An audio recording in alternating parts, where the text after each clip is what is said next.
মানুষ তো সবার ঘরেই জন্মায়, কিন্তু মনুষ্যত্ব সবার ঘরে জন্মায় না। মানুষ হয়ে বেঁচে আছি ঠিকই, কিন্তু মানুষের ভিড়ে মানুষগুলি চেনা হলো না। আজব দুনিয়া, তাই না? যারা ভালো মানুষ তারা কষ্টে থাকে, আর যারা খারাপ মানুষ তারা ভালো থাকে।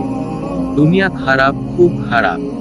দেখবেন, যারা ভালো মানুষ তাদের সম্মান কম, আর যারা বেঈমান খারাপ তাদের সবাই ভালোবাসে।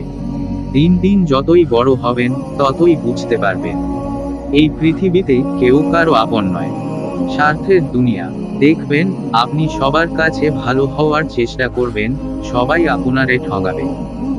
তাই দুনিয়ার মানুষের কাছে ভালো হওয়ার দরকার নাই। শুধুমাত্র ওপরওয়ালার প্রতি বিশ্বাস রাখুন, ধৈর্য ধরুন। দেখবেন, আপনি দুনিয়া ও আখিরাতে ভালো থাকবেন। তো বন্ধুরা, চ্যানেলটি সাবস্ক্রাইব করে পাশেই থাকো, আর ভিডিওটি শেয়ার করতে ভুলো না কিন্তু। খুব ভালো থাকো আর সফল হও। সঙ্গে আছে ইয়ামিন মোটিভেশন। তো আপনারা সকলে ভালো থাকবেন, সুস্থ থাকবেন। দেখা হচ্ছে আবার পরের ভিডিওতে।